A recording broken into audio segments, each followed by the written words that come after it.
ह्याच्यावर आहे.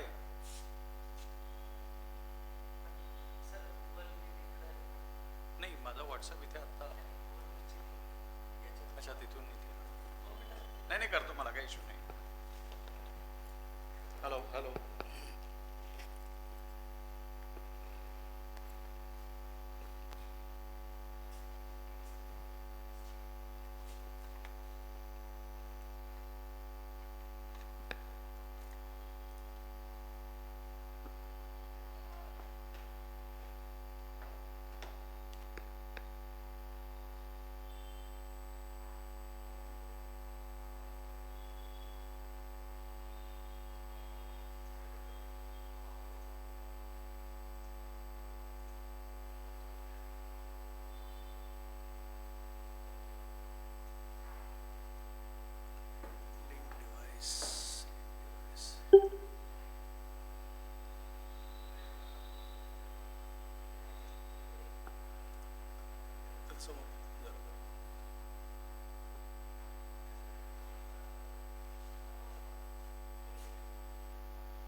Hello,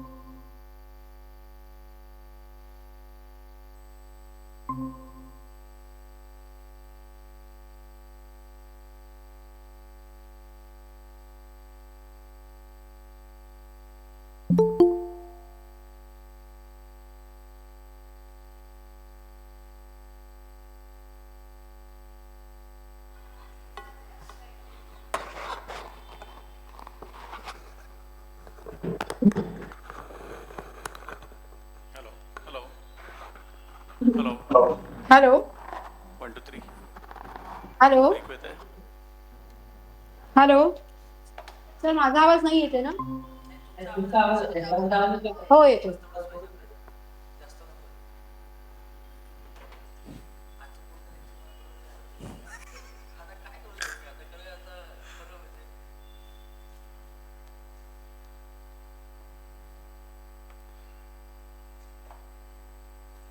So I would just start the recording then in that case. चालू आहे.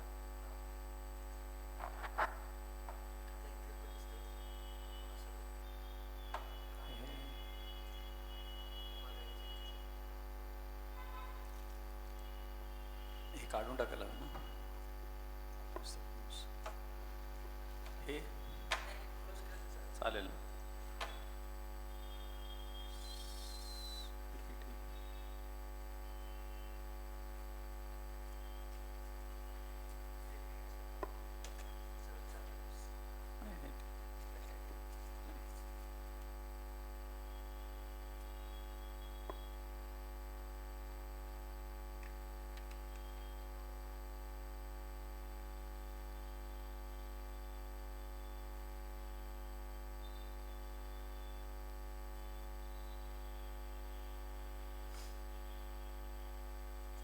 Yeah, thank you.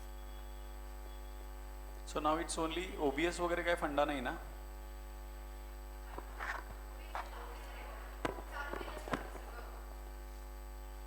मी सुरू करू. Yeah, perfect. Student.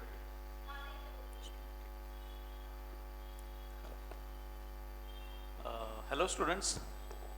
Are you able to hear me, Anu and Rakesh?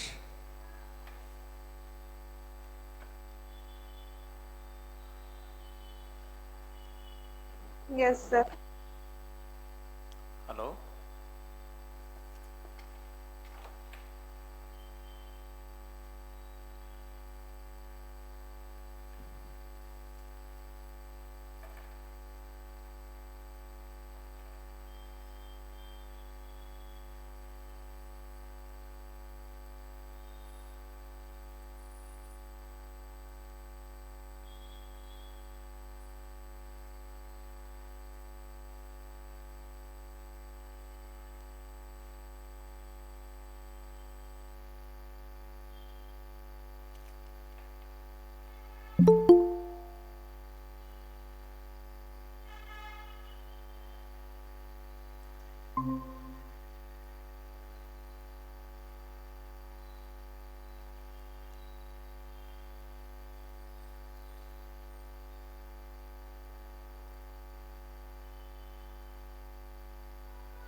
Can you just do one thing?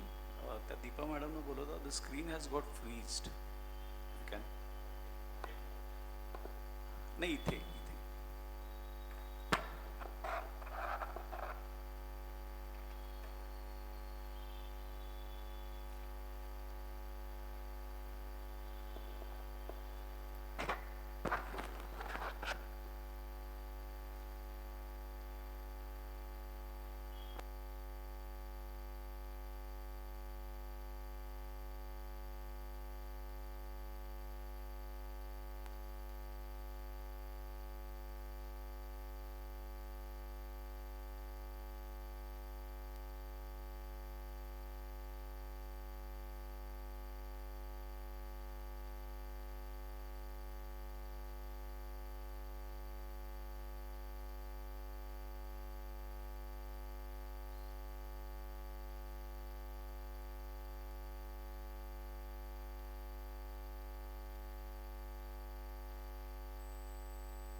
Sorry, your good name please?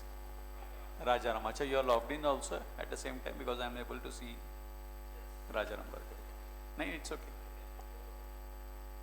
No issues. So you are appearing for final now, and the other group has been cleared, or it's now not yet. So it's for the first time that you are appearing now. Okay. So now you are appearing in the June. So just to give a brief, myself Pushkaraj Vishnu Joshi, and I am a chartered accountant, I am a company secretary, I am a lawyer as well, and I have been into academics for past 4 years and associated with various universities teaching finance, legal and general management as subjects. And I possess a 30 years of corporate experience into finance and legal. Last was as Vice President Corporate Legal and Group Company Secretary of Vodafone. And all while I had been into Reliance Industries, DSP, Merrill Lynch, Mahindra Group and with Vodafone. So that's my background. For almost 30 years I was in industry, various industries, right from IT, ITES, manufacturing, NBFC, financial services, etc. So that's my background, and I have been told by the institute to I'm engaged by the institute for a particular paper, which is that paper number 20A, which is about strategic performance management. And syllabus that we are looking at is this, which is obviously from the study material. And for my lecture purposes, I am going to refer to the study material notes only. So nothing other than the study material that I am going to refer, and that's what institute has also told me. So to begin with, we started with module 1. So already 2 sessions have happened, nothing much to lose. It's a 10 marks module as we see. So over here if you see, it's a 10%, so 10 marks module. And till now 4 concepts have been done, and today we will start with the concept number 5th and 6th. Okay. So let's start.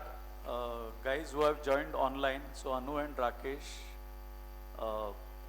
I am sure you are able to hear me out, right? So let's Yes. begin with. So typically we are studying the performance management. Okay, as a so the name of the subject as or the chapter or the module is about introduction to performance management. Now in the performance management there are various ways basis which the performance can be measured or managed. So already we have seen, and the 4 concepts which includes performance, productivity and efficiency. Then we saw financial performance analysis also, wherein typical ratio analysis, financial statement analysis was considered. And then we have got into another functional performance management analysis, wherein procure to pay and vendor relationship management was done in the previous session, along with supply chain management. So even these 2 key functional processes also in a way are required to be managed well, so as to ensure that the entity level performance is well managed, because it's end-to-end requirement which is always there. Looking at one particular only financial aspects will not ensure the performance management of the company or the organization, and hence various key functional processes also required to be performing well. And for that, how facilitation can be done, what are the mechanisms to ensure that the various functional processes are also performing well, for that we are looking into. So one aspect which comes up in management is the reverse mapping of the business strategies from marketplace using data analytics. So data analytics in a way is the buzzword nowadays, which involves a lot of churning of data, again starting from data gathering, data collection, data mining, data cleaning, and then data visualization, etc. So all these steps are involved in data analytics. And the strategy map concept as a beginning point of this we are considering. So first and foremost, the vision and mission and strategy of the business is essential. So the organizations have to define their vision and mission statement to ensure long-term profitability and sustainability. So that's the starting point for any form of organization, typically whether it's a corporate or a non-corporate also for that matter. Why the purpose of the existence of the businesses should be clear by way of vision and mission statement, and followed with the various business strategies, as well as now these strategies are typically at three levels. One is a corporate level, one is a functional level, and one is at the business level. So the hierarchy is corporate strategy, then comes the business strategy, and then comes the functional strategy. So that's how typically the organization works. So at the top there is a vision, so which is a long-term sustainable what you can say goals or intents that for which the organization has been set up, basis which the vision statement gets defined. So either the vision statement for Tata, for instance, is following best ethical practices and ensuring welfare community. So these are the vision statements components of Tata Group, for instance. So that's the vision, and then further down the subset of vision is mission. So mission are specific achievable goals which are to be defined by the management, and thereafter then those mission have to be then further made achievable by way of business strategies. So that's what the organizations have to do. So this is how the hierarchy comes into vision, mission, and then the business strategies, then the corporate strategy, then the business strategy, and then the functional strategy. So this is hierarchy typically which is ensured by every organization to achieve performance management. So that's what, and with this hierarchy one can definitely achieve a profitable, long-term profitability, because it's all about sustainability. Sustainability means ensuring that the business is perpetual and ensuring that the business performance continues for a longer duration of time. So that's the intent is about it. So in a way strategies are required to be aligned with these guiding principles, but interpretations of strategy often vary. So financial focus, product service quality, customer orientation, or human resources. So these could be the four pillars in a way, or strategies which can be focused upon by the organization. So there are always challenges in strategic understanding. Lack of a holistic approach to strategy by managers often leads to strategic failure. So if at all a strategy has to be successful, it has to be coherent, considering all the functions into factored in the entire business strategy. So only marketing strategy driven approach might be turning out to be harmful for the organization, or only profitability as a business strategy could be harmful. So it has to be coherent, all functional buy-ins has to be ensured if at all a holistic approach is not followed. So that's what the holistic approach is. So lack of holistic approach in a way impacts the business strategy, or the strategic failure is resultant of it. So that's what the challenges are always faced in strategic understanding. So strategy is not just a particular functional strategy, it has to be coherent with all the functional strategies put together. So holistic approach has to be always maintained while deciding the business strategies for a performance. So there is a model of Kaplan and Norton's 5 doctrines for strategic focused organizations way back set in 2000. So these are the two gurus who have come up with the 5 doctrines for strategy focused organization. And which are those doctrines? Typically translate strategy into operational terms. So the strategy can't be just gyan, it has to be translated into operational terms. What exactly one has to do? It has to be achievable, it has to be doable. So having just strategy will not suffice, it has to be translated into operational terms also. What exactly each function has to do, that kind of a detailing has to be there. It has to be achieved by each and every function in terms of the business strategy. Secondly, align the entire organization with the strategy. Third doctrine which is to be followed is make strategy an everyday perspective for employees. So every day, each and every employee in their functional role has to ensure and start working towards that particular strategy so as to achieve the expected performance and vision performance by the organization.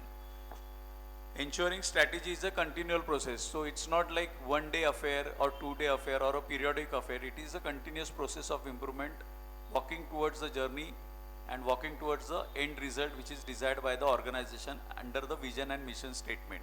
So this is how the journey has to be followed. So ensuring journey is a continuous process. Mobilizing change through effective leadership. So wherever there is a necessity to change a particular strategy so as to accommodate the rest of the strategies or rest of the functions towards achievement of the goal, there are possibilities that the leadership have to bring in change in the organization or structure also, or the way the operational aspects are being considered currently. So maybe some kind of a realignment of the operational mechanisms have to be brought into the organization which the leadership decides. So mobilizing change through effective leadership is also one of the doctrine which has been identified for a strategy focused organization to be successful. So that's the Kaplan and Norton's model. Moving ahead, typically the another kind of a measurability which has been brought into is the balance scorecard. So this is very prominent in boardrooms wherein the performance management is reviewed by the board per se. So typically in real life situations, the MD always represents or always presents a balance scorecard to the management or to the board of directors. And this balance scorecard has been again developed by the same gurus, Kaplan and Norton, earlier to build a holistic strategy using 4 perspectives. So it can't be just looked into isolation by only just finance or only customer centric or only finance centric, but there has to be a holistic approach and which includes and has been broken down into 4 major strategies, which is financial perspective has to be there in your strategy towards the business goals. Secondly, customer perspective also has to be captured and measured in your balance scorecard. So there are factors which are to be covered in the balance scorecard which talks about customer perspective. Then comes the internal organization and internal perspective, which is very important, how the fabric of the organization is. So internal perspective also has to be captured in the balance scorecard. And then learning and growth perspective. So again, the key success for a particular organization is always to keep on improving whatever the learnings are arising out of the existing day-to-day affairs. So if at all that's what the whole Kaizen and Six Sigma is all about, right? So if at all there are any improvements which are required to be done based on the learnings that have happened in the day-to-day functionalities, keep on improving. So there is always a learning and growth perspective that a organization will have to adapt and adopt itself also from time to time, because otherwise just remaining static will not lead to the performance management. It has to be continuously improving always. So these are the 4 perspectives which are captured in the balance scorecard. How that balance scorecard looks like, we'll see a pictorial representation also. A visual, so typically what is balance scorecard? It is a visual representation of an organization strategy based on the balance scorecard framework. It highlights cause and effect relationship among different strategic objectives. It assists managers in creating a holistic and strategy focused organization. It represents value creation and aligns performance targets into a mutually supportive chain. It is integral to balance scorecard. So strategy map in a way is decided based on the balance scorecard. How the so obviously it's like a just to give an example what exactly strategy is. So strategy word is emanating from a Latin word called Greek word called strategos. So what is strategos? Typically the art of generalship in a war. So the word strategy is coming from the military forces or military warfare, which is now getting implemented into corporate or being used into corporate. So the way for a particular warfare, the way the planning has to be done, that kind of a planning, focus planning is decided and been brought into concept into the management of the organization. So that's the way the focus is changing. Earlier it was all promoter driven, now it's more focus driven to ensure that you are protected yourself, at the same time you are ensuring that you sustain and kill the enemy also in the environment. So that's the focus which, when you say enemy, it's ensuring that you withstand the competition. So it's not really killing the competition as such, but withstand that competition. So you should be able to fight that competition also. That's why the strategy per se is, or the concept is being brought into from military warfare into corporate management now. So represents value creation and aligns performance targets into a mutually supportive chain, integral to balance scorecard methodology, and is developed in step 4 of the 9-step balance scorecard implementation process. Now how this balance scorecard looks like, let's see into. So this is how the balance scorecard is prepared. The first and foremost is the finance perspective which is captured. In this finance perspective, the profitable customer relationships are considered, then the profitable growth is to be captured, and find out profitable customers. So again, which customers to be focusing into so as to ensure the profitability is maintained. That focus is always shown in the balance scorecard. So customers from the profitability angle is always reflected in the balance scorecard, which is the finance perspective.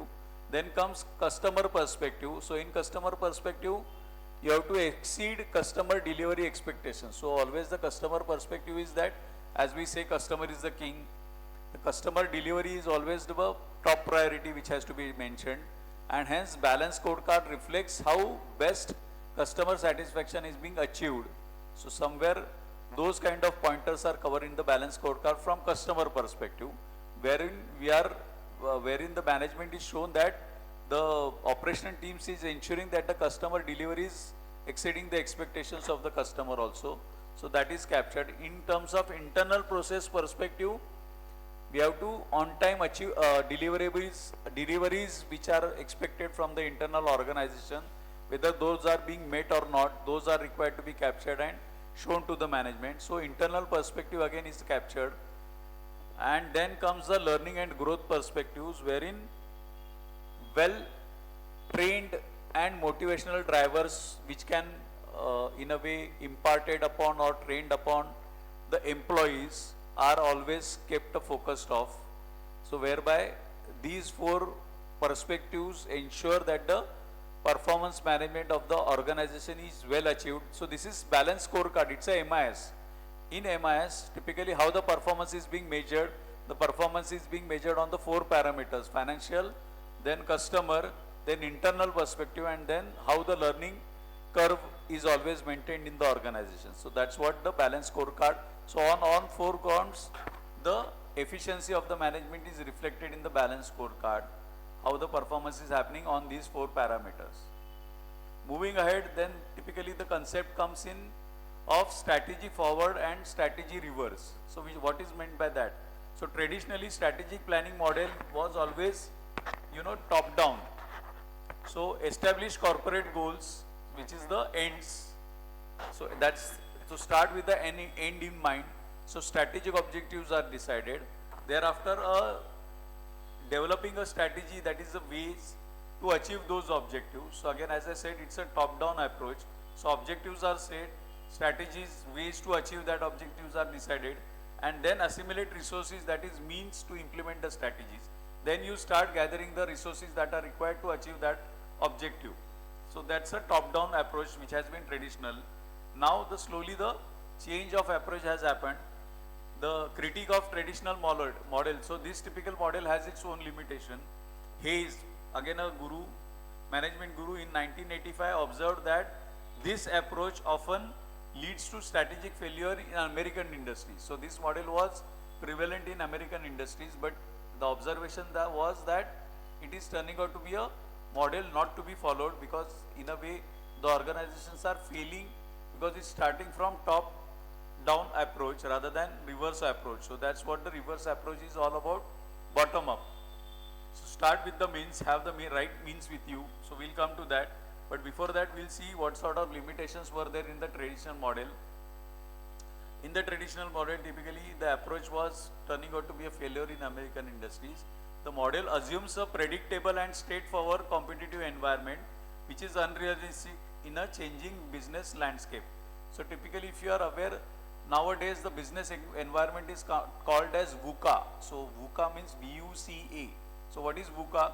Typically V stands for volatile, U stands for uncertain, C stands for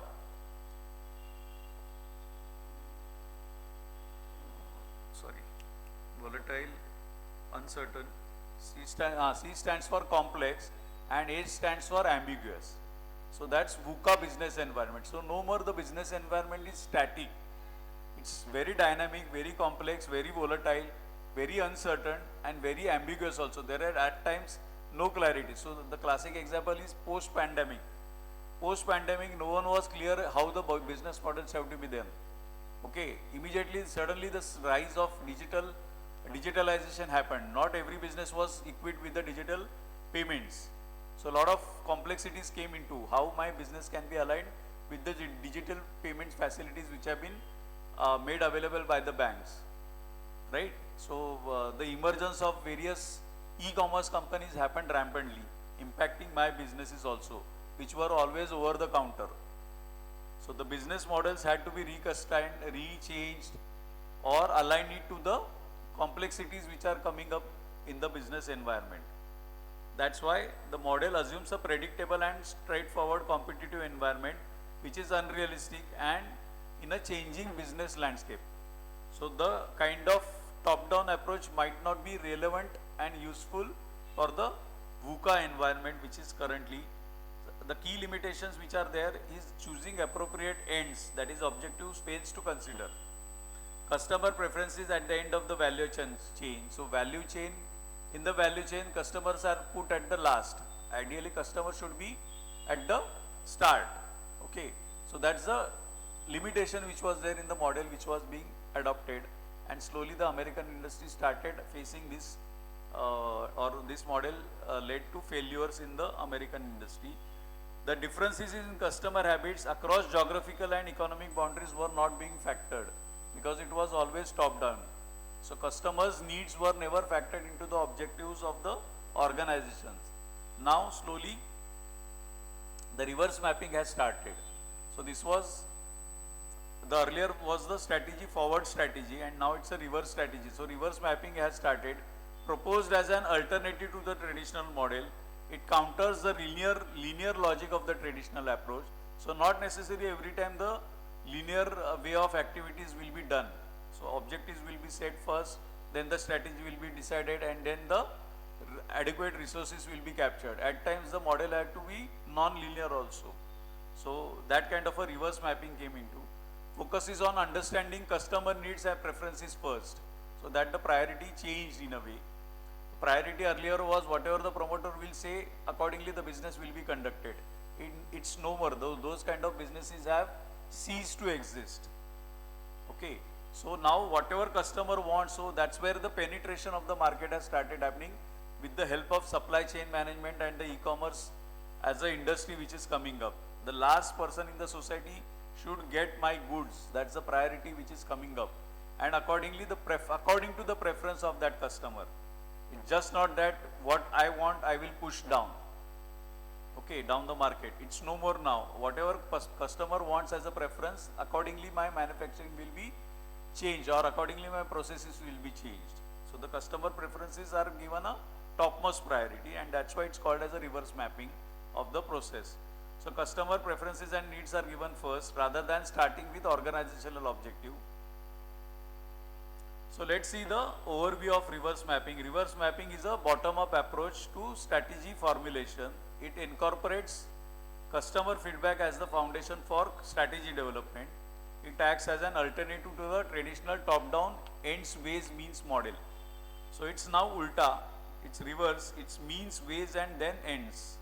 So according to the customer preferences, whatever that customer wants, maybe I'll have to change my production line, I will have to change the product itself also to meet the customer needs and preferences. So that's how the reverse model has started coming into play. The key concept over here focuses on understanding and addressing customer preferences at the end of the value chain. Strategy is driven by the customer's requirement, not predefined corporate objectives. So objectives are at the end. Whatever customer needs is my objective now. Whatever is my objective, accordingly I will push to the customer, it's no more. So the push-pull factor is now differently being looked at.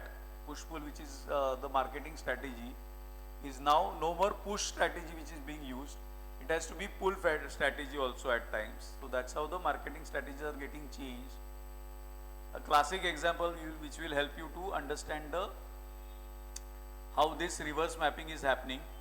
This example is of a shampoo sachets which have emerged in India. So till a particular point in time, say till 1980s, 1970s, late 1970s, always the bottle of shampoos were available in the market. Now these shampoo bottles were costlier and unaffordable to the last person in the society. Then someone thought about it. So this shampoo sachets were initiated by one Mr. Chinni Krishnan in 1978 in Tamil Nadu. So what he thought, the vision which he decided that whatever the rich man enjoys, the common man should be able to afford. Okay. So with that intent, he noticed that the regular products like shampoo and talcum powder were unaffordable for low income groups due to large packaging sizes. So if at all I want to use that particular shampoo or a talcum powder, I need to buy the entire powder bottle, which is costlier because it was cosmetics all while, and those cosmetics products were meant for high-end customers only, and hence they were not able to be buying that, and it was turning out to be an unaffordable project for the low income group. So in a way, the penetration of the market was not happening. The last person in the society was not able to buy my product. So someone thought about it, why should I lose those customers unnecessarily just because I am not able to give the product in a affordable price and in affordable size also. So someone thought about it and then innovated by selling small sachets of these products, making them affordable for daily wage earners also. So if suppose I am earning 10 rupees, even I should be able to, let's say 100 rupees at that point in time, 1978 we are talking about. So even if 100 rupees are there, having a bottle of 10 rupees, 20 rupees was costlier for me. So instead of that, he thought about it and created and those small sachets which were made available. So even talcum powder way back was coming in sachets, and even the shampoo, now even oil also comes into sachets. Why? It should be made affordable. So after passing this, after his passing, when he died, his son C.K. Ranganathan developed the brand Chic shampoo. So Chic shampoo, if you see, there are sachets of Chic shampoo. Chic is a brand. It was priced at 0.75. So 75 paise was the price, selling 20,000 sachets in the first month itself. So the moment the strategy was changed, whatever the customer demands were there, accordingly the product was sized and priced. Right? So it's a reverse mapping which is happening.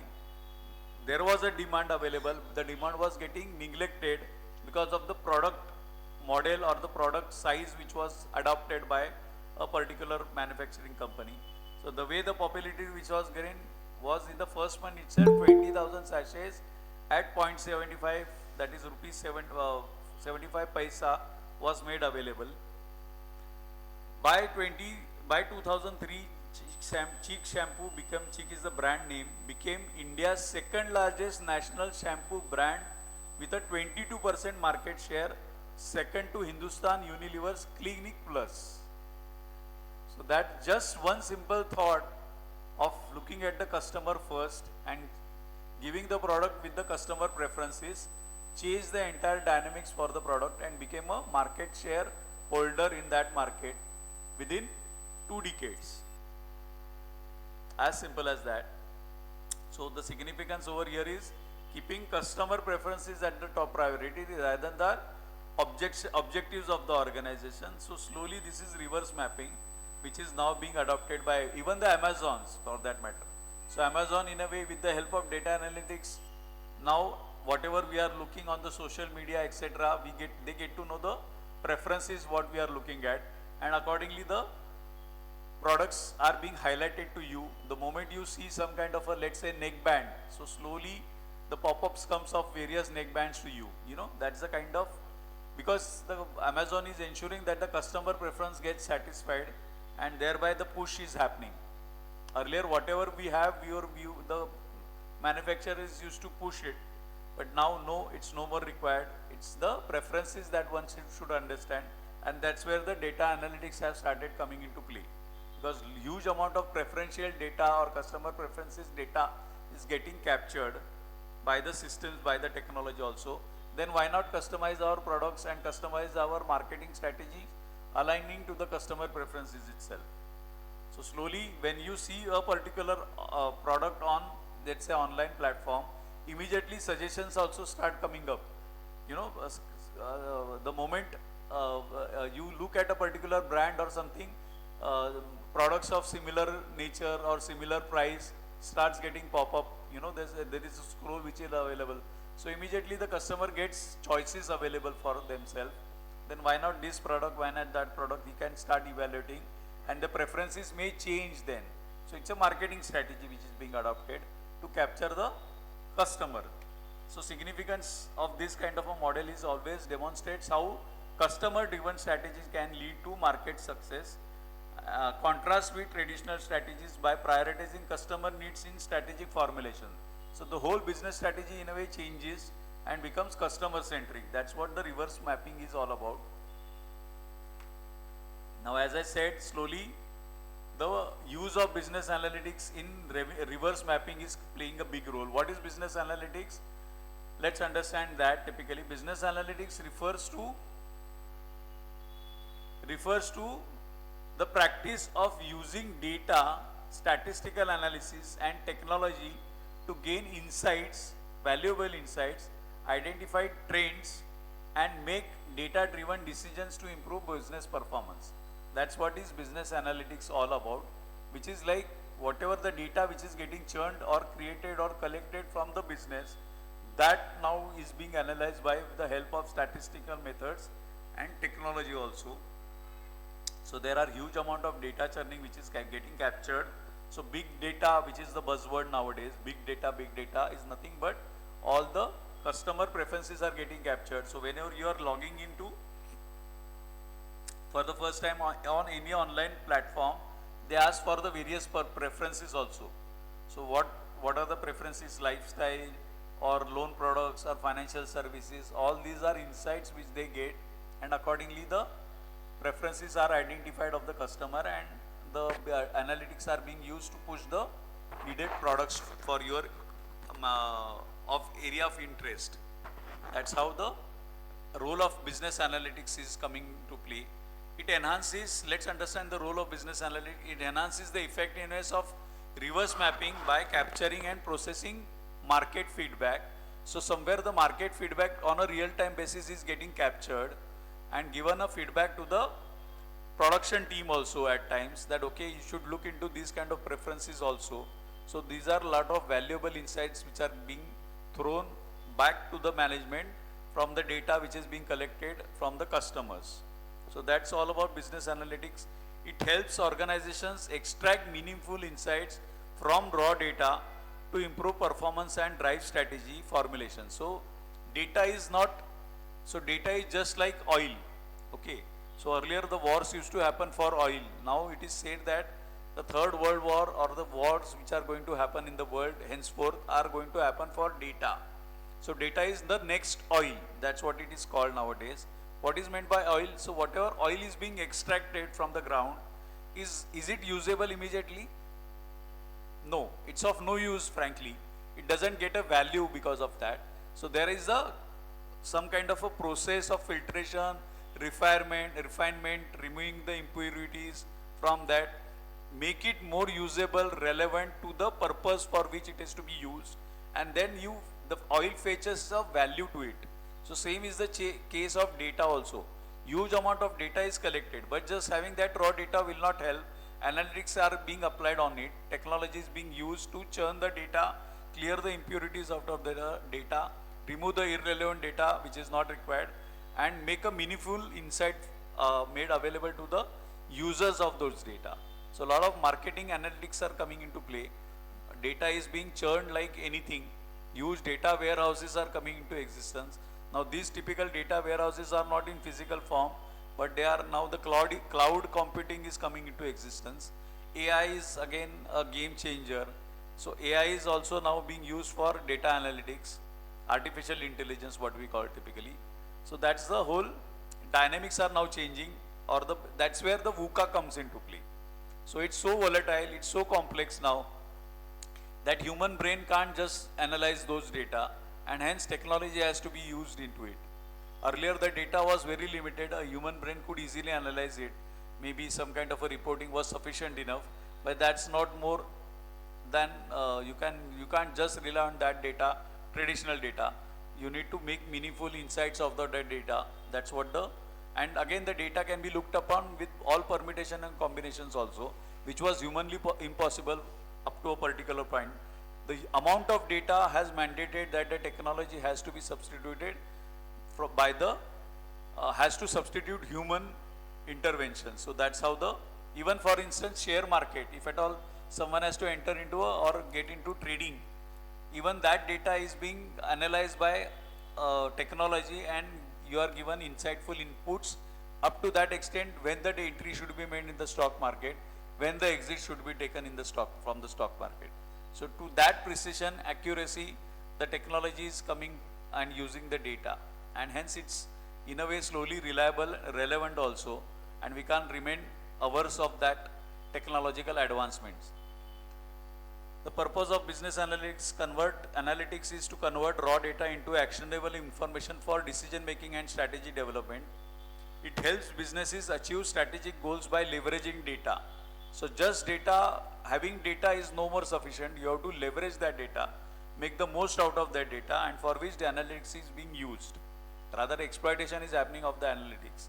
The way even we get calls because of that, the cold calls of marketing which we face is because of the data analytics, because some preferences you have looked somewhere, the data is getting captured in the social media or on the net or on the web, and somebody is using that data, and hence huge amount of data, personal data is being captured, and that's why the government also has taken a step to have immediately in place the DPDPA Act 2023, which is the Digital Personal Data Information Data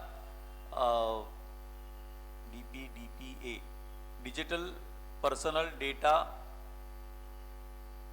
Act, DPDPA, Digital Personal Data Protection Act 2023. So on 11th August 2023, the act came into place, wherein whatever personal data is being captured by the data fiduciaries are being ensured that they are well protected and the privacy is being maintained and assured to the owner of that data. So that's the kind of business analytics are becoming very key. And if you really go through the DPDP Act, if at all any data sharing happens without the consent of the data holder or the data owner, then the fines are to the tune of crores of rupees. So the base fine is of 2 crores rupees. That kind of a sensitivity is being built around data, because huge amount of data is being used for various business decisions, and hence it needs to be protected well by the technology also and by the users of the data also. So helps businesses achieve strategic goals by leveraging data. Now let's see applications of business analytics. Which all areas the business analytics can be helpful? First and foremost, budgeting and forecasting. It helps analyze historical revenue, sales and cost data to set budgets. So in a way, this is nothing but predictive analysis, in which business analytics. So there are, we'll see ahead in the slides coming up. There are different kind of analytics which are there. Which kind of analytics to be used for what purpose depends on the end result which we want to have.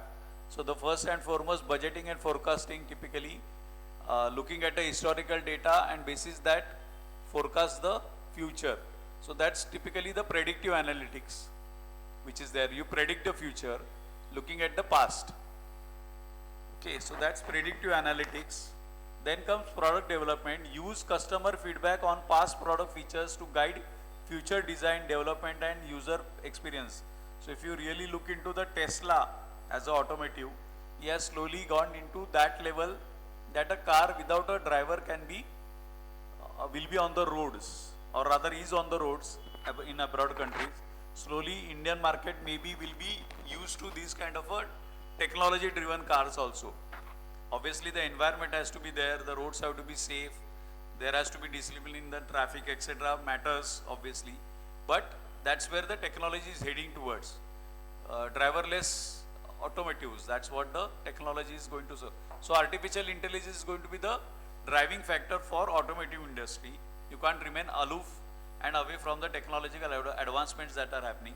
So product development is getting customized to the customer preferences and the technological advancements. So there is a match between customer also wants that kind of a comfort, and technology in a way is getting substituted, because long hours of journeys are there involved, long hours of driving is involved, and hence in that case, if we get a benefit of driverless kind of a product or a automotive car, then why not? So that's where the preferences are getting addressed. How far it is safe, usable. So if you really look, the kind of production of Tesla factory of a particular car is 1 car per minute. That's the kind of rate at which the cars are getting produced by Tesla.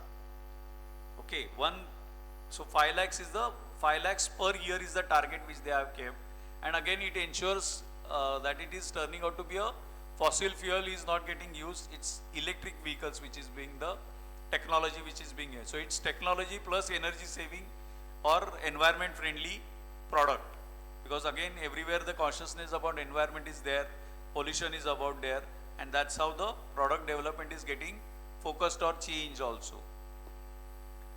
Marketing and sales. Sorry, I'll just have a coffee.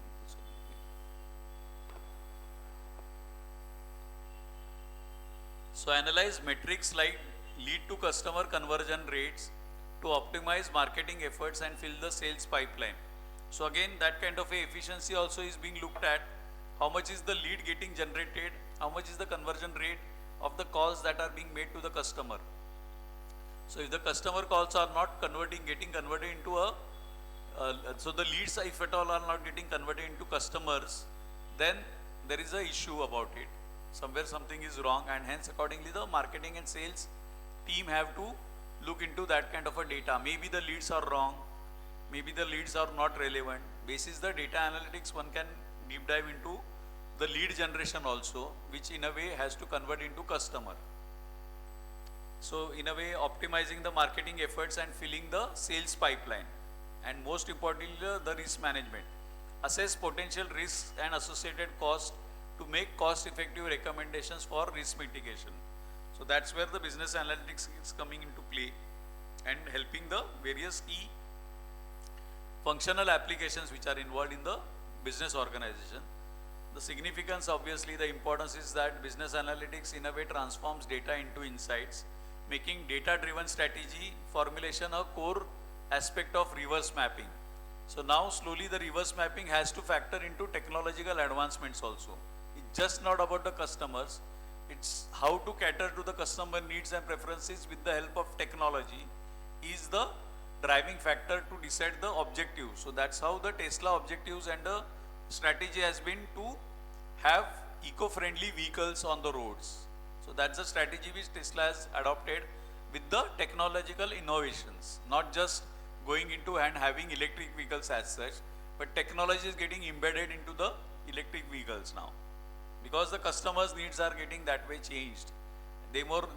Slowly, the classic example is earlier we used to have, the people were fancy about the gear car, you need to have that gear.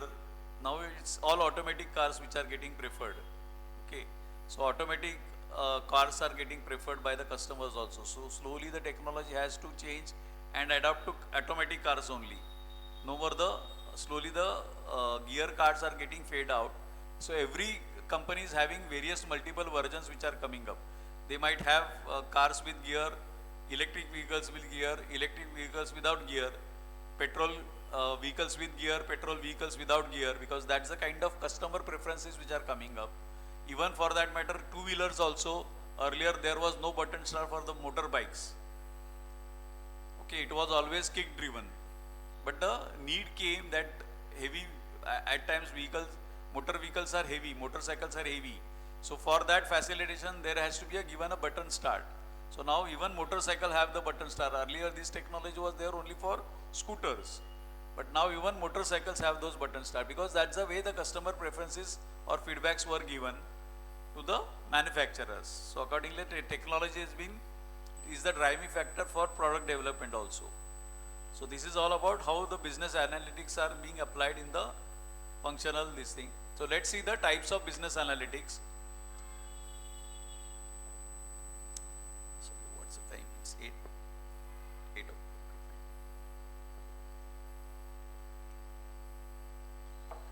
So the types of business analytics, as such there are 4 types of analytics which are prevalent and being used by organization to leverage the data to create competitive advantage. This also depends on the data of the organization possesses and the information that it requires.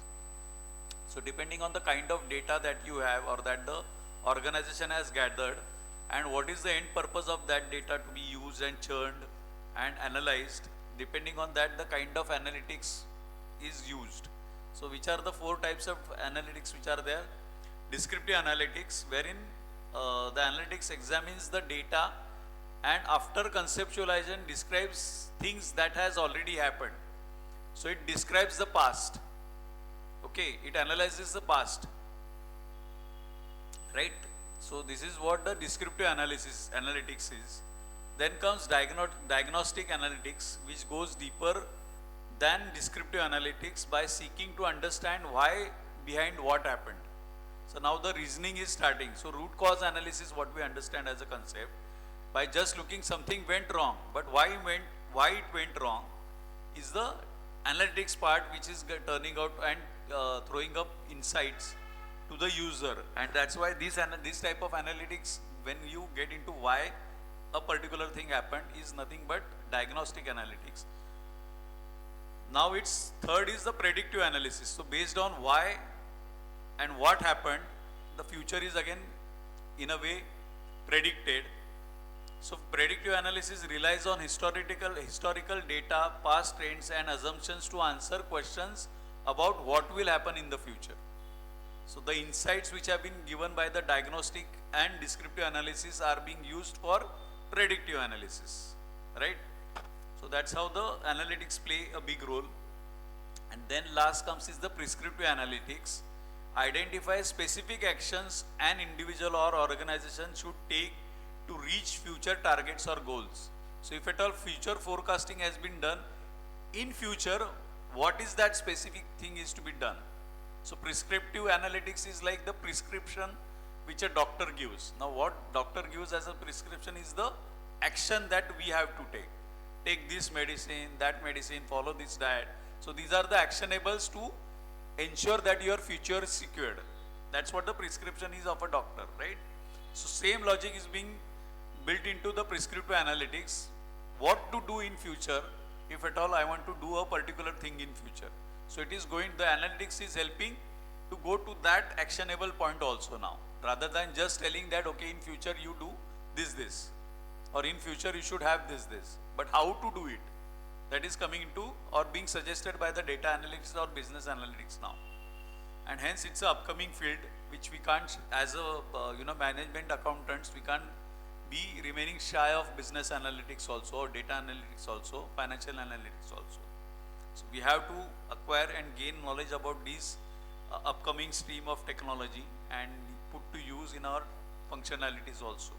We need to have this knowledge about business analytics is a critical aspect now. Of the above four, prescriptive analytics is specifically relatable to achievement of the strategic goal. So if at all I have to achieve the goal, what is that I need to do? That kind of a prescription is given by this business analytics. Okay.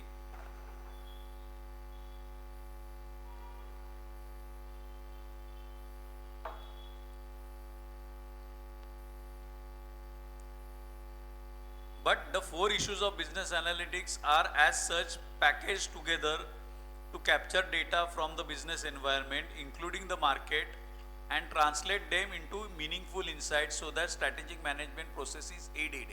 Aided means supported. So whatever strategic management is expected by the business organization to be followed, adhered to, is in a way combination of the business analytics and the market analytics also. Because just doing my own business analytics will not help. At the same time, I need to map it with the market analytics also. So how the market is behaving, how the environment competitors are behaving, according to that maybe my business analytics have to be attuned to. So it has to be a combination of business analytics and market analytics also. So at the same time, in business analytics, all four analytics also, or combination of the four also has to be prescribed and achieved. It can be at times the combination of descriptive and diagnostic. It could be at times a combination of descriptive and predictive. So all permutation and combinations will have to be validated and thrown upon to the user to gain insights and use it. So that's the flexibility that the business analytics should have. Just giving a particular analytics will also not help. I should have all the four scenarios at the same time, so that the entire business analytics as a science will be helpful for me, and then accordingly I will map with the market analytics my businesses and strategies accordingly. So that's what the end of the concept of reverse mapping of business strategies from marketplace using data analytics. So the merging of business analytics and market analytics has to happen at point in time.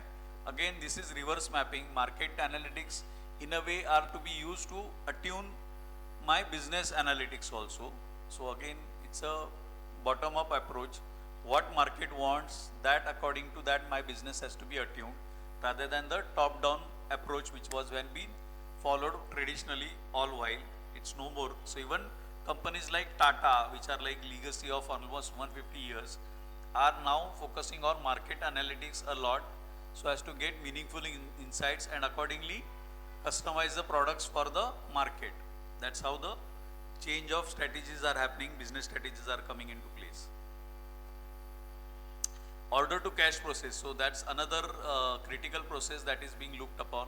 We saw P2P, that is procure to pay. We saw supply chain, and this is another functional process. So typically order to cash is nothing but debtors management or customer relationship management in a way.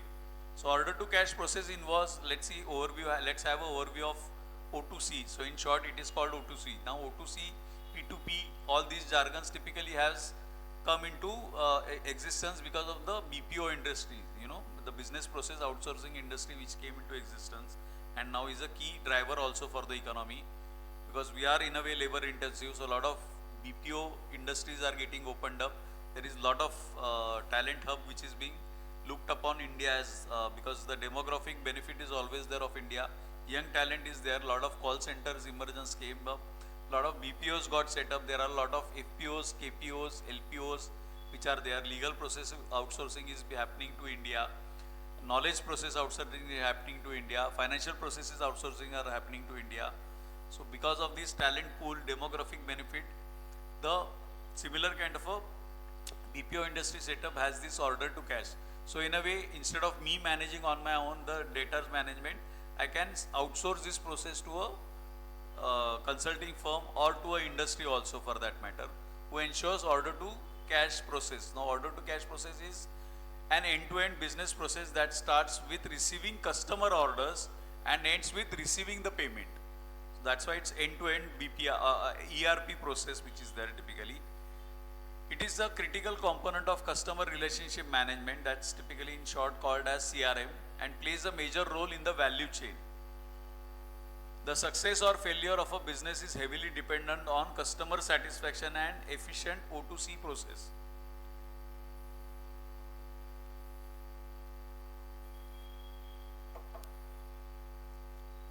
So this is basically the key elements of O2C. Steps involved in the O2C process is receipt of customer order. Then comes the customer credit evaluation, whether the customer is having capacity to pay me back or not. So credit evaluation happens. So for instance, for bank we are the customers. So if bank is supposed to give loan to me, they ensure that the credit evaluation is like to the perfect, and hence data analytics is being used. So if you see the CIBIL report of ours, it captures every damn thing which has been done in financial world. So every small loan which has been taken, whether you have defaulted or not defaulted onto it, whether your payment cycle has been properly honored or not, everything gets captured in that CIBIL report for whatever small loan, as small as the credit card payment history also. So this is basically possible because of the data analytics which is being available. Earlier, CIBIL never used to focus on this kind of detailing which used to be there. It was just asking the customer, please tell us whether you have any existing loans or not. But it's no more just reliant on the customer data. They have their own resources and data inputs which are available publicly or paid also for that matter by CIBIL, which is India's prominent credit rating agency. So CIBIL or iCare, all those credit rating agencies typically. So customer credit evaluation is also a key O2C process. Fulfillment of the order, obviously whatever has been ordered, that has to be delivered well. That's what the fulfillment of order will be. Once that is done, immediately the invoicing also happens. So even when we order a simple small product of 100 rupees also on say online e-commerce company, whether it's Amazon or Flipkart, the moment you make the payment, the invoice comes to your email account or on your SMS. You are able to download that immediately. So that's basically and the moment payment happens, the invoices are getting raised. Okay, so that's how the O2C process is getting mapped and technology is driving that O2C process. So once the invoicing of the order is done, receipt of the payment. So receipt of the payment from the debtors means realization of the sales proceeds. That's what it means. Receipt of payment at times looks like a paradoxical kind of a word, receipt of a payment. So payment means payment to the organization, receipt of the payment from the debtor. So that's what it means against the order which has been placed. Typically benefits of optimized O2C process is it increases operational efficiency. Obviously, because the moment order is placed, it ensures that the realization of, and now for making the payment, again the customer preferences are given also. A lot of preferences are given to the customer. If he has a credit card, he has option to pay through credit card. If he has a debit card, he has option to pay through the debit card, UPI, net banking. So all the payment gateways are in a way facilitated with the or mapped with the O2C process. Now again, it's just not restricted to a particular bank. It's again the whole lot of banks which are made available, and the facilitation has been made by the user or the e-commerce company or the customer, because customer preferences could be anything. You can't mandate the customer to make the payment in a particular fashion. So right from cash on delivery facility till even on EMIs also for that matter. So if you have a particular credit card, you can have a EMI facility for that particular product which you are buying. Again, that EMI could be no cost EMI or with cost EMI also, depending on the kind of card which you have. So this is how the whole dynamics are changing, market dynamics are changing in the O2C process. So benefits of optimized O2C process are increases operational efficiency. So the realization of process is on real-time basis. The moment you deliver, OTP is generated, confirm the OTP, and then the payment is done. That's it. You don't have to wait for a credit period. Okay, at a later point in time, the realization will happen. Even a B2B also can be done online. So B2B means business to business purchases, if at all are happening, still the online payment can happen. There is no more need of a check, demand draft, blah blah blah, which was the traditional way of instruments or making payment. You have a net banking facility, you can make the payment through net banking facility also. So everything is possible now. That's where the operational efficiency comes into play. It creates a competitive advantage for the business. If you have that kind of a facilitation O2C, so I can place the order also online, I can make the payment also online. Only thing is the physical delivery of the product has to come physically, and that's where the supply chain management comes into play. So the supply chain has to be so efficient that it has to reach out almost real time in a way. The moment you have order, within 30 minutes you get that product. Okay, so it's that real time which is the efficiency aspect which has been brought into O2C processes, and that gives a competitive advantage. So you have again options whether I can order through Swiggy, Zomato or Dunzo also for that matter, Zepto also for that matter, Rapido also for that matter. So Uber, Ola also are getting into delivery of goods now. So that's the kind of competitive, and then competitive advantage is that you get at a faster rate, so that you don't have to pay. The payment is happened by the service provider and the businesses directly. We don't pay typically. Obviously the cost of the product includes that element. It's not difficult. It's a pricing strategy which is adopted, and therefore competitive advantage is gained by the businesses with this O2C efficiency. It improves customer satisfaction through accuracy and timely delivery. So the classic beauty of this kind of a, again I am quoting the e-commerce company because digital role is very critical in this. So nowhere a particular product wrongly gets delivered to the wrong customer. So there is very less errors which are happening. So the technology in a way is going to that precision that the right order gets rightly placed, right product gets delivered to the right customer only, and the right customer makes the right payment to the final manufacturer or whoever is that service provider. That's how the accuracy is being achieved and the precision is being managed, and that's again real time basis. So the moment you make the payment, the invoice comes to your mailbox. You don't have to wait, you don't have to call the customer care center, please send me the invoice, I need to book into my accounts, nothing is required.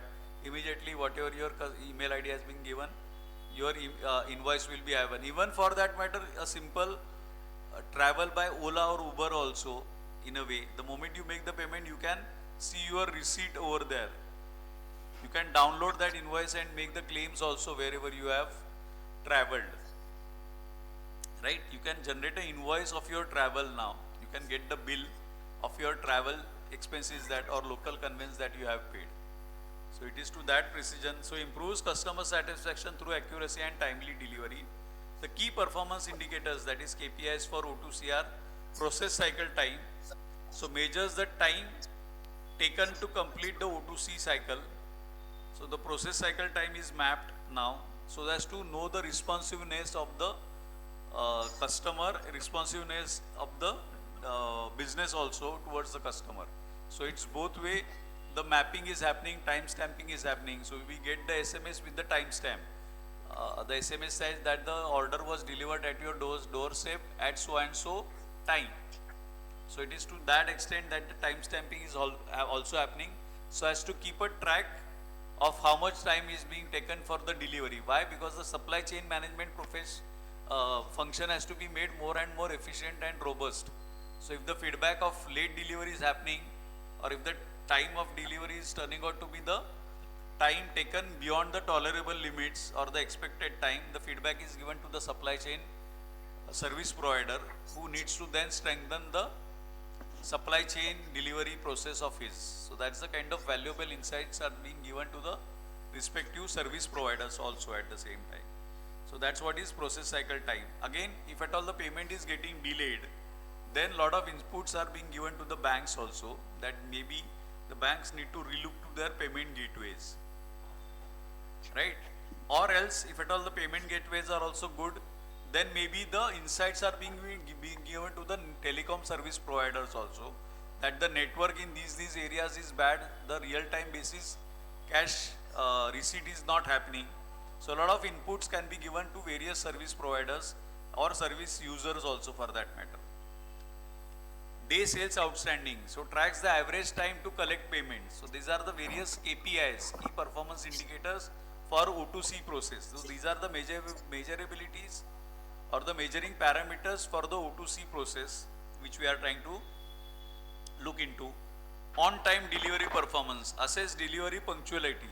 So again, as I said, time stamping is happening when the delivery happens. So that assessment is being done by someone, data is getting captured. Thereafter, the image gets generated. Someone then looks into those data in a different way. The data analytics part comes into play, and someone gets the insight that some process needs to be strengthened if at all the on-time delivery expected timelines are not getting met. If there is a delay of certain amount of time beyond the tolerable limits, then the online delivery mechanism has to be ensured well. There has to be efficiency which has to be brought into that process. So these are the insights which are thrown upon by the data analytics also. So in the O2C, again, this kind of a data is getting captured. That's first and foremost. Earlier data was not getting captured. Now the data is getting captured, and hence it is providing valuable insights to various users. Right? The processes can be made robust.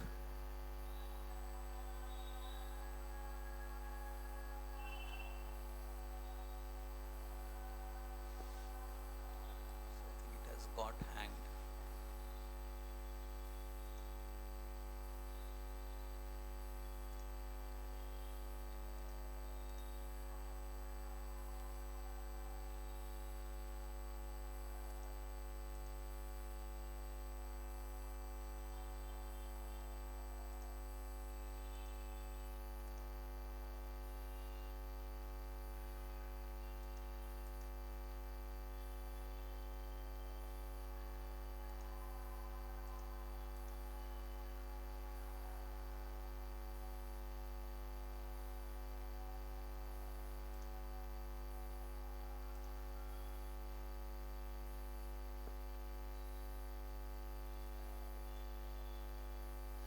So the other metrics to gauge the O2C efficiency is all about order fulfillment performance, order accuracy, shipment accuracy, on-time shipping.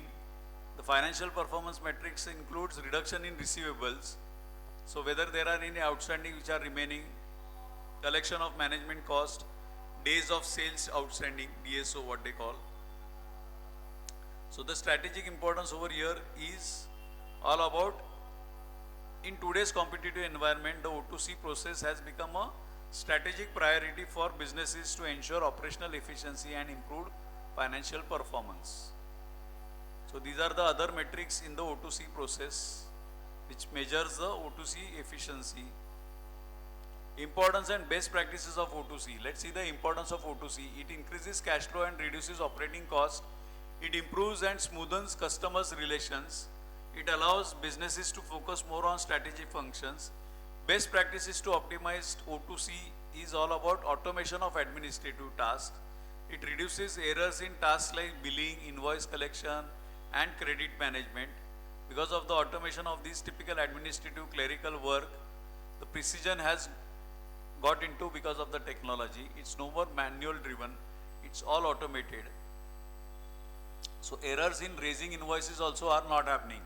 So no customer complaints nowadays are being thrown upon on the e-commerce company, e-commerce service provider, that the bills are coming to the that precision that the GST calculation also is to the precise to the last rupee.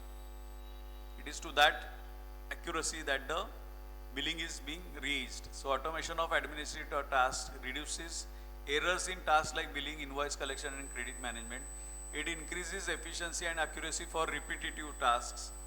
Standardization of the O2C process establishes uniform O2C practices across all product lines. It reduces cycle time, increase and releases the working capital and eases the financial state. So because of the immediate realization of the money, the financial stress and the burden on the organizations or the businesses are reduced to that extent.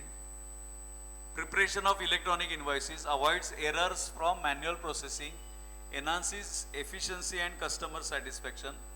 No headaches about the invoices, accounting can be perfect now. According to that, the GST claims etc. can be well put across. Proper GST returns can be filed, though e-commerce procurement is happening.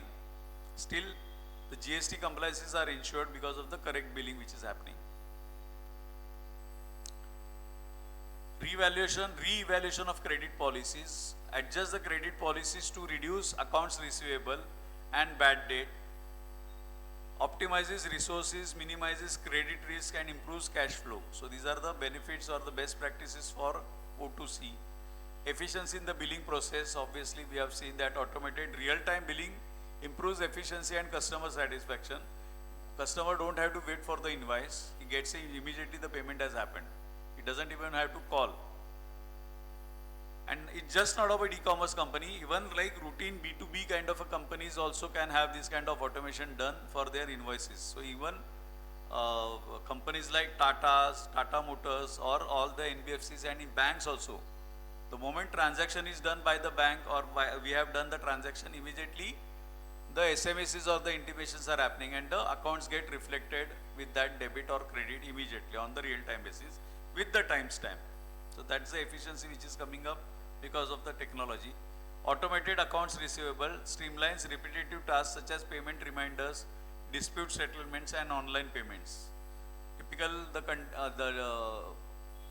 because we are accountants, that data reconciliation, which is always a headache for any accountant, has been in a way done away with, because the real-time entries are getting reflected in the accounts. The bank entries are linked to your accounting systems also. You have to just import the dump which is received from the bank, and accordingly the entries gets passed in the accounting systems. To that extent, customization of accounting systems is also being enabled. So Tally has that kind of a customization available now. You import the bank statement into the Tally, and Tally will take the care of the postings if at all the Excel is being properly maintained, right?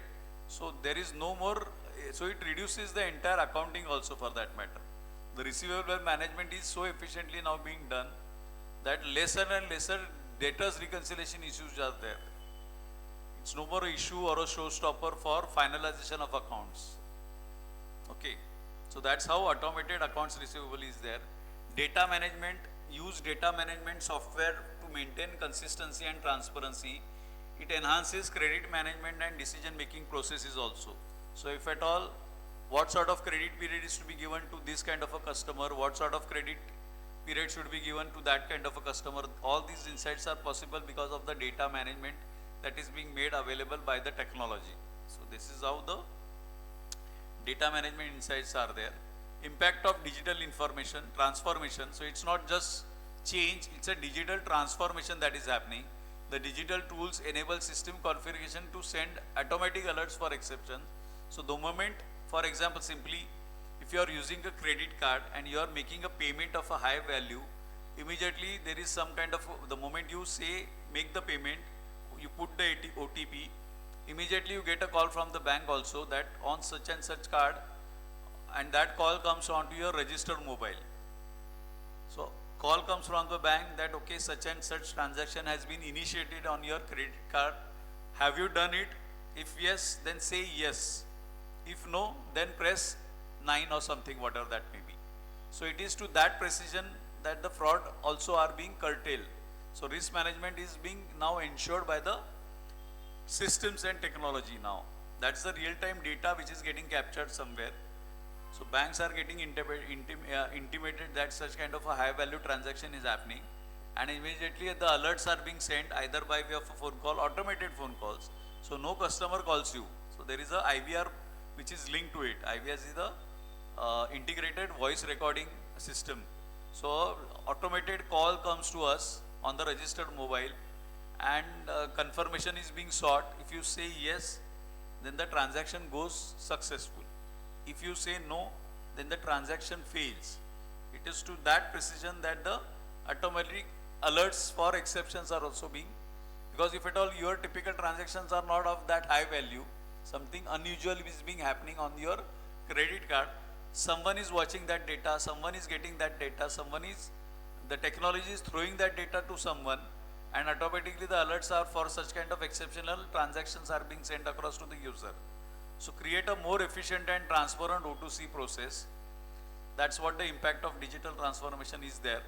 O2C is an offshoot of customer relationship management and continues to evolve with technology.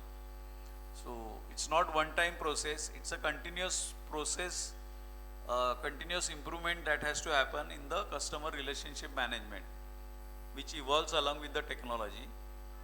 Just to give a classic example how this O2C process is by way of a chart. So first stage is the order. That's where the starting point is. Customer order, which gets then translated into, then comes the stage of customer credit evaluation, then comes the stage of order fulfillment, then comes the stage of invoicing, and then comes the stage of payment and collection, which is the cash. So that's how the O2C process is all about. Now let's see the another angle of customer relationship management.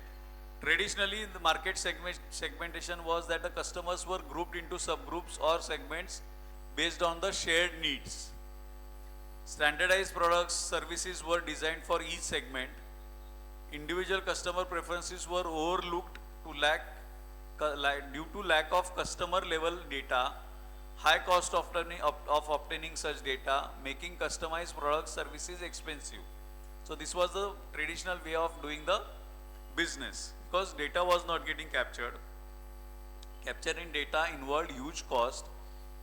Okay, huge amount of efforts were required. So time, cost, efforts were huge in that kind of data capturing. Data was there, but it was humanly impossible. There was a time aspect, cost aspect, and efforts aspect which was involved, which was expensive for the business to have captured that data.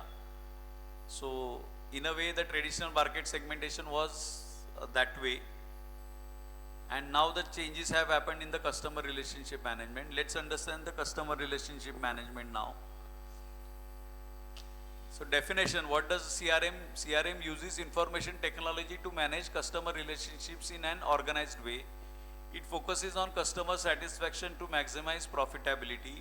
CRM fosters customer-centric business processes. So customer is at a priority, and accordingly the processes are aligned to the customer's requirement and need.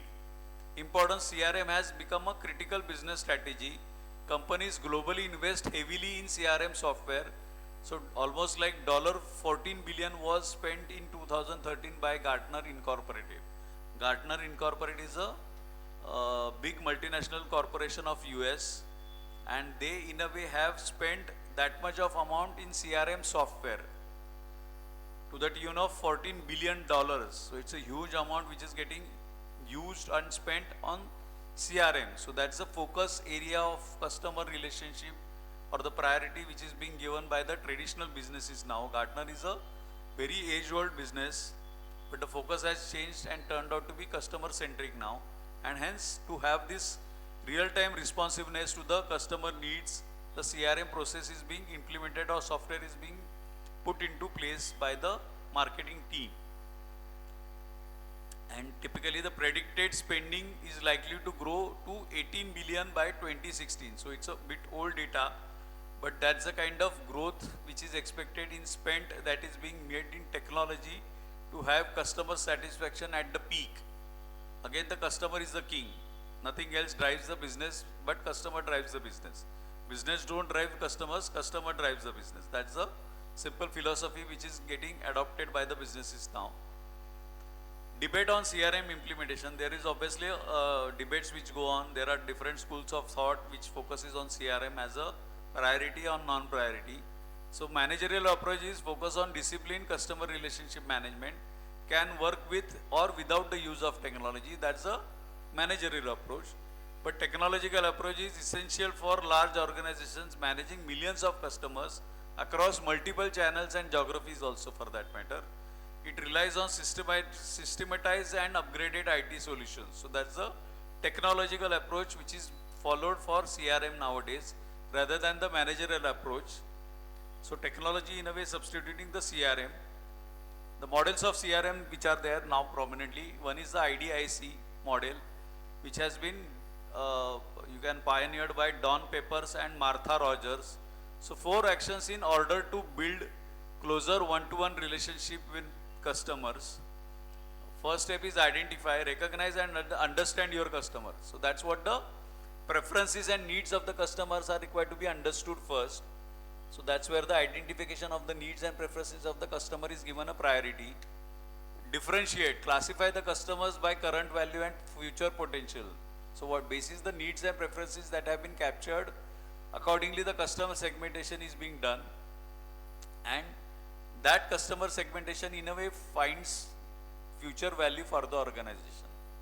So in the whole value chain, that predictability, what this customer based on these preferences and needs and the choices of the history, the future value can be unleashed from that customer. That's how the analytics part come into play and marketing strategies are getting focused. So differentiate and classify the customers, then interact with the customers, get engaged with the customers to learn their expectations and brand preferences more and more.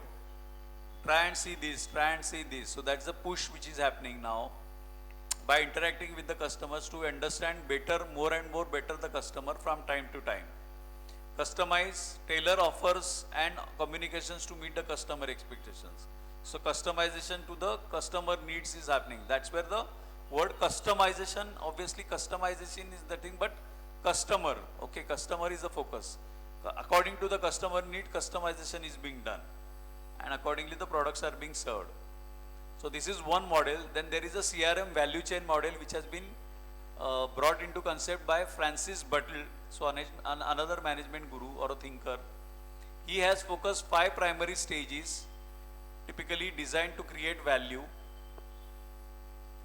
propositions and retain profitable customers, and in 4 supporting conditions, the model ensures the CRM strategy operates efficiently.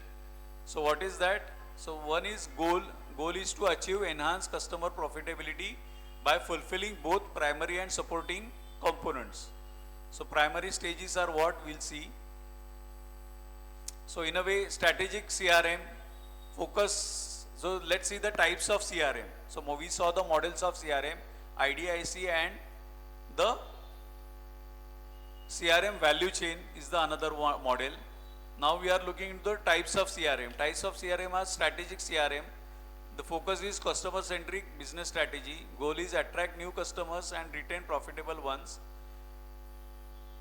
Emphasis is leadership behaviors and formal systems designed to build a customer centric future or culture. Operational CRM focuses automating customer facing processes. Areas obviously selling, marketing and after sales services. So that's operational CRM. The applications of operational CRM involves all these three key factors. Marketing automation, which includes campaign management, event-based trigger marketing, marketing optimization. Now here, marketing automation is achieved through digital marketing. Okay, so it's just no more the print media marketing or television marketing. It's digital marketing which is coming into existence and substituting heavily the print media and television marketing also. So digital marketing is or social media marketing is eating up the marketing optimization. Salesforce automation. So in these typical the applications of CRM involves account management, lead management, opportunity management, pipeline management, contact management, quotation and proposal generation. And last but not the least, product configuration. Service automation is again the applications of operational CRM. Incident or issue management. So if at all something wrong happens, immediately the incident is recorded, tracked and resolved. Customer communication management, queuing and routing. So if at all you are in queue, the customer is not willing to wait for long. So immediately the routing happens of that customer query and the customer resolution is given a preference. Service level management also. So best services are to be rendered to the customer. The types of CRM, analytical CRM. So it focuses data driven customer insights. Processes. Now the process involved in analytical CRM is collection of data, storage of data, interpretation customer related data. Example, purchase, sales, financial, marketing data. The importance is enhanced by big data and IT analytics. Now what is big data and analytical CRM? Whether they go hand in hand? Yes. Big data includes both structured and unstructured data. Example, text, audio, video. So even whatever videos you are watching, according to that the preferences of customers are inferred by the user. And then according to the products are also getting pushed to you. So that's how the big data and the analytical CRM comes into existence. Emerged significantly post 2010, transforming analytical CRM into a critical strategic tool. The tools which are there specialized for managing unstructured data compared to traditional data mining methods. So the traditional data mining methods are getting substituted by because there is lot of unstructured data which is available or getting available. That unstructured data, as the example of oil which I gave, now that unstructured data doesn't have any value or it doesn't give any usability to me. So it has to be thereafter churned, refined, filtered. The noises and the clusters and the clutters have to be removed from that data, which is typically called as data mining. Okay, that data mining is the data extraction typically or deriving meaning out of it by refinement of that data, which is or raw unstructured data which is getting thrown at you or made available to you. So that's where the big data and the analytical CRM goes hand in hand. So one of the important model which is coming into existence since 2013 is Payne's and Fro's 5 process model. Identify 5 core process in CRM. So strategy development process which is called as strategic CRM. Value creation process which is called as strategic CRM. Multi-channel integration process which is a category of operational CRM. Performance assessment process which evaluates CRM success. Information management process which is analytical CRM. So covers all 3 aspects of CRM, strategic, operational and analytical, which we saw in the earlier slide. So we saw over here the strategic, operational and then we saw the analytic also. So all these 3 are getting captured in this model of Payne and Fro's 5 process model. Then comes another which is the Gartner company which is following Gartner competency model. Now this Gartner competency model suggests 8 key areas. There is a figure which is there on the next slide. So we'll talk about it. For successful CRM implementation, a comprehensive framework for CRM competency and execution is being established by the Gartner's competency model. Now this is how the Gartner competency model looks like. The CRM vision typically, so leadership, social worth and value proposition is the focus. CRM strategy, wherein the objectives, segments and effective interactions are achieved. Valued customer experience, so understand requirements of the customer, monitor their expectations. Satisfaction versus competition, so you have to be first moving and fast moving also to satisfy the customer, so that the customer retention is ensured and there is no what you can say, typically in telecom industry we call it port in port out. Okay, port in port out is nothing but the customer switches from one service provider to the other service provider because of certain operational issues. Is not finding the telecom, is not finding the data plan good, is finding issues with the network, so immediately port outs to the other service provider. So he can switch between the, with the same number he can switch from Vodafone to Airtel within a day. So that's where the valued customer experience is to be ensured. Collaboration and feedback again is to be ensured. Organizational collaboration, so culture and structure is to be aligned. Cultural preferences are to be aligned in the structure also. Organization structure. Customer understanding is to be achieved. People skills and competencies is another key factor in the whole CRM value chain. Employee communication and partners and suppliers. So this is the organizational collaboration. So I have to ensure communication with the end-to-end ERP customers from the organization. So even the supplier also needs to be well communicated with the entire strategies of the business. If at all I have to ensure that I need to switch from traditional fossil fuels to electric vehicles, I have to ensure that the battery manufacturers or the battery suppliers are aligned to my business objectives. Okay, at the same time customer requirements are to give a safe model also in terms of electric vehicles, because the way the electric issues or the battery issues are coming up, so that's how the dialogue has to happen in terms of the organizational collaboration end to end. CRM process in a way ensures customer lifecycle and knowledge management. CRM information involves data analysis. CRM technology involves application and architecture of the entire IT systems. And CRM metrics are cost to serve, satisfaction, loyalty and social costs. So this is about the CRM value chain, which is floated by the Gartner competency model. So this is Gartner competency model which we are talking about, which have identified 8 key areas. Now these are the 8 key areas on the left hand side. So CRM vision, CRM strategy, valued customer experience, organizational collaboration, CRM process, CRM information, CRM technology and CRM metrics. So these are the 8 key areas which Gartner competency model has identified to achieve success in CRM, that is customer relationship management. So with this we come to an end of the 2 concepts which are the key ones in the syllabus of module 1. So in the next session typically module 1 will get over. The remaining portion is about customer profitability analysis and improvement of corporate credit rating score. So these are the 2 areas which we'll see in the next session, which is going to be on Thursday, same time 6:30 to 8:30, wherein we'll cover these 2 aspects.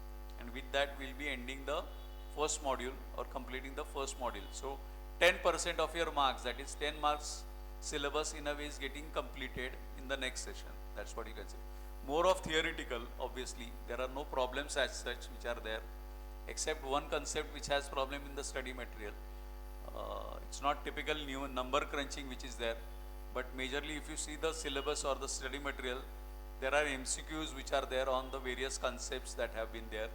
So I would suggest after the completion of this module, you should go through the respective MCQs which are there and try to answer them without looking at the short answers, so that your testing of knowledge happens for the respective concepts.